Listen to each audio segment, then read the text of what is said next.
Hello and thank you for joining me. My name is Alan and today's video is about how to plan and then build a get home bag. Loads of videos on YouTube.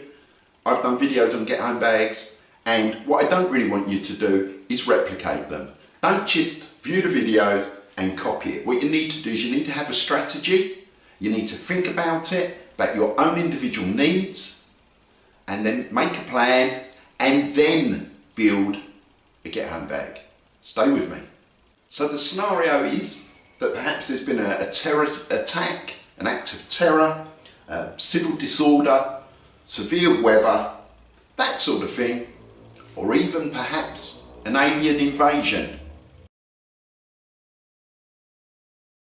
Okay, not the last one. Let's crack on.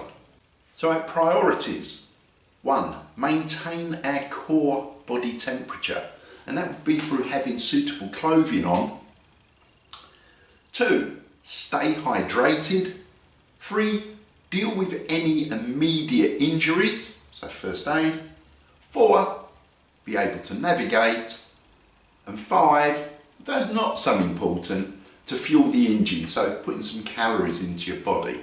So they're our priorities of survival, and that's what we need to actually be able to cover to get our get home bag sorted.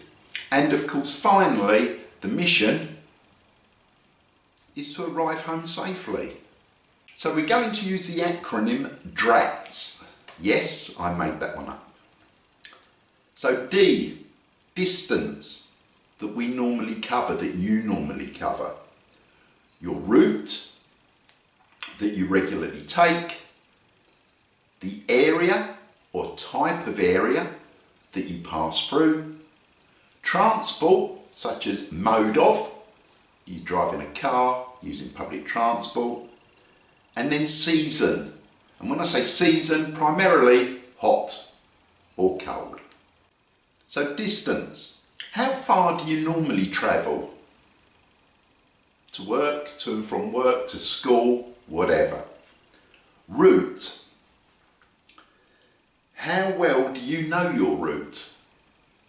If it's a route that you drive through every day, 5 days a week, whatever, if you had to walk that route, there's much more information that you would take on during the process of walking than you do of driving.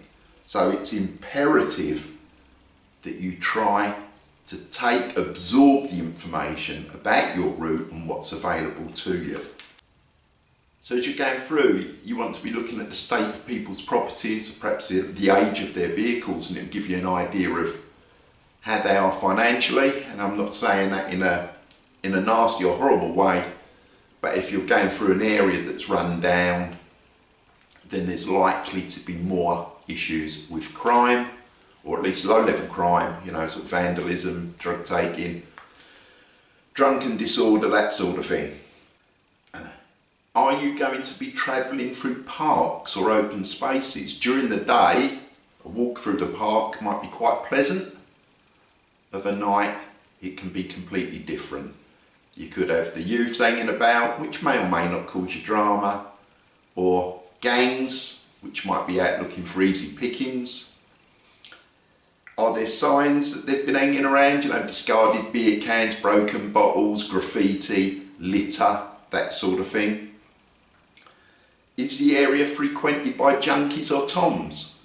Is there, you know, signs of drugs paraphernalia, used condoms, dirty tissues, that sort of thing? Again, during the day, not necessarily a problem, but if you're having to go through that of a night time, an evening or a night time when, you know, some people crawl out the bushes, so to speak, that could be something that's going to cause you drama, and you might decide that it is safer to go around the park and take a shortcut through it.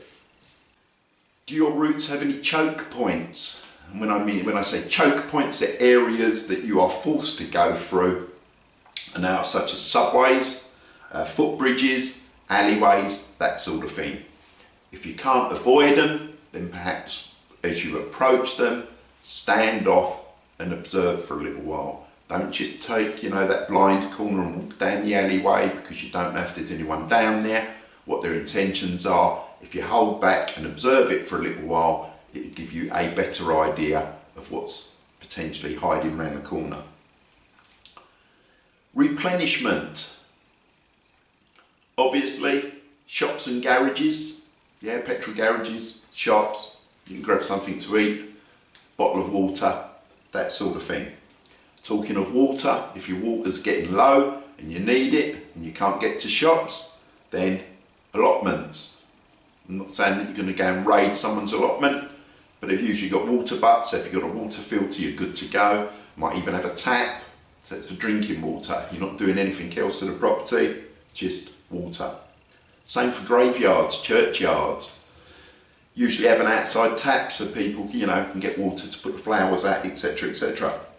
Golf clubs, golf courses, there's usually a few taps around the clubhouse and around any, you know, sort of maintenance sheds and that sort of thing. Yes, you're not, you know, potentially meant to be there, so you're going to have to be a bit stealthy, but there is potential there for obtaining drinkable water that is going to need minimum of fuss. Then you've got waterways, depends where they are, if you're built up area or not, or rural area, as to whether or not you're going to trust it even if you filter it. Canals, yeah, may not be the best water to drink directly from them because they're potentially going to be contaminated with petrol, diesel, oil and everything else that's been chucked in them. But they do offer a good egress route. Canal paths, just putting that out there. And then of course you've got bodies of water, ponds, lakes, etc. And again, you've got to weigh up the pros and cons whether or not you're going to replenish your water supply from them, but you're going to be looking at filtering them at least to make that drinkable. Then be aware of flash points within your route. Depending on the scenario, I don't know if it's, say for instance at the moment with Israel and Gaza, that sort of palaver, you might want to, if that's escalating, you might want to avoid areas where there's synagogues because there may be those supporting Gaza hanging around there causing issues. Likewise, mosques, the opposite way. You probably want to keep a wide berth away from them.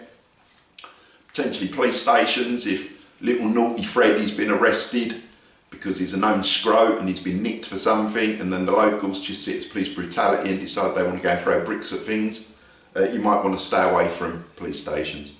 Excuse me. Likewise, government buildings, housing estates, and again, I'm not being snobby, I was brought up on one, but if you're travelling back from work, I don't know, you could be in a suit, the tube's not working because of the terror attack and you're having to walk, and you've strayed off the main roads and you're now walking through a housing estate, you're going to stand out like a sore thumb, and the local youths might, you know, at the least take the mickey out of you, at the worst, rob you. So again, it's just things to be aware of. I'm not saying that council estates or housing estates are bad places, I'm just saying that you've obviously got to have a fluid risk assessment as you're approaching there and actually decide whether or not it's worth travelling through or sticking another half hour on your journey and walking round. And demonstrations, are there any planned demonstrations? And that's something really that you should be aware of, especially if you're working in cities and that's part of your commute, because you're going to be there all the time. Yeah, if there's, I don't know, whatever, demonstrations going on in a particular area, if that escalates, you don't want to get caught up in that. So it's worth having that sort of information in advance. Right, T, transport. And what I mean by that is just your normal mode of transport. If you go from A to B by motor vehicle, then you've got the capability to carry more stuff because you're not carrying it, the vehicle is.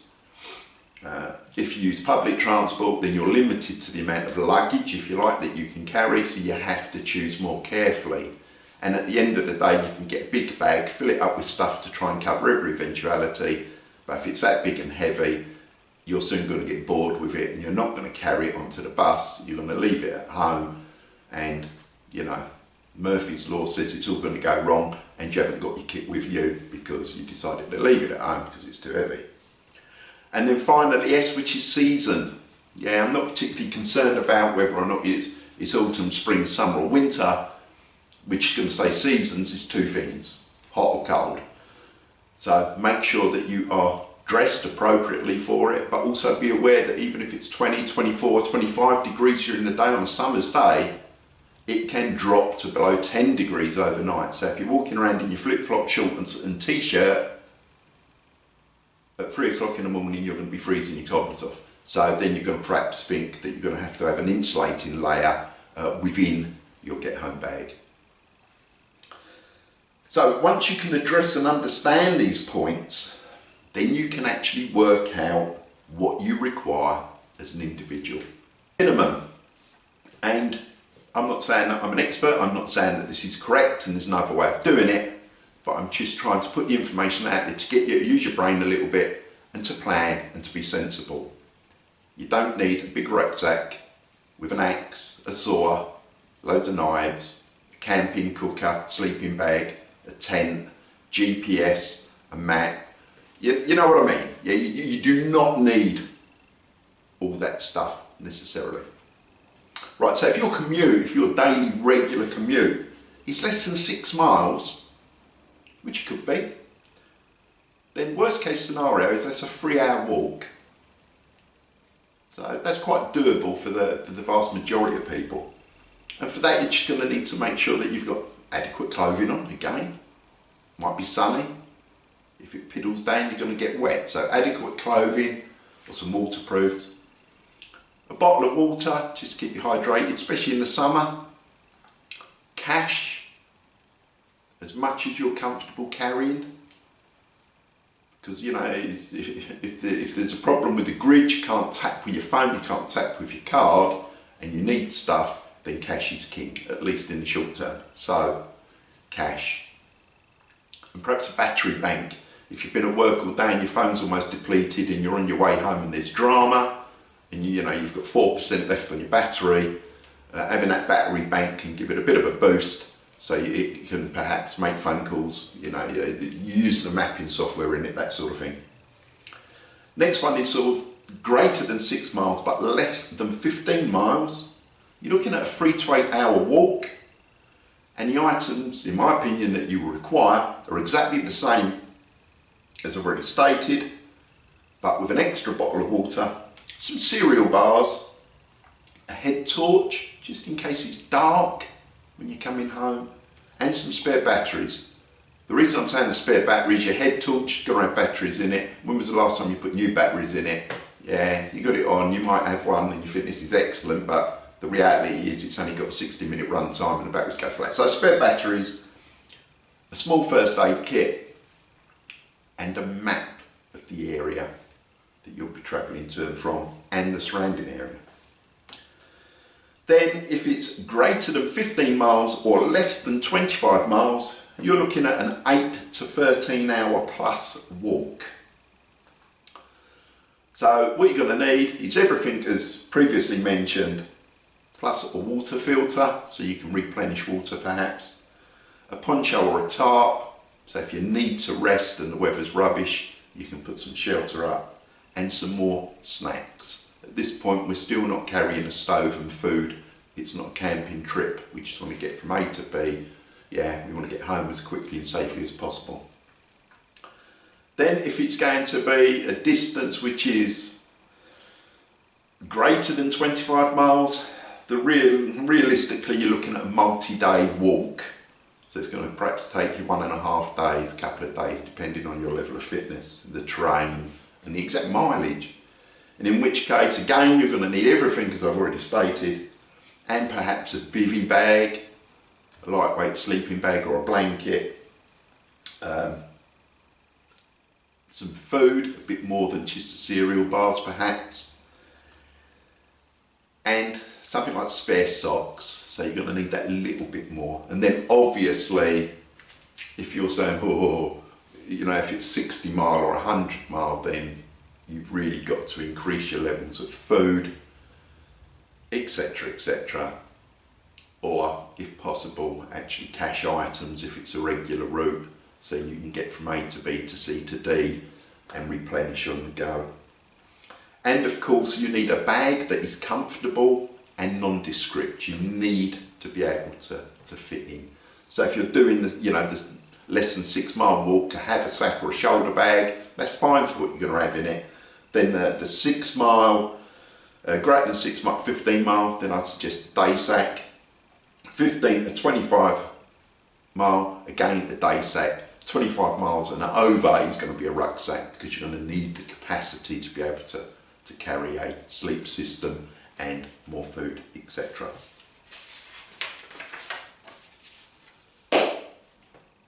And that is it.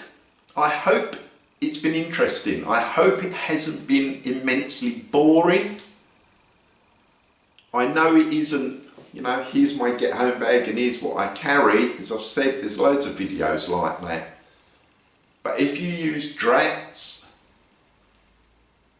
then it will give you a good idea of what you actually need to pack to get from wherever you are to home as safely as possible. If you like my content, please consider subscribing.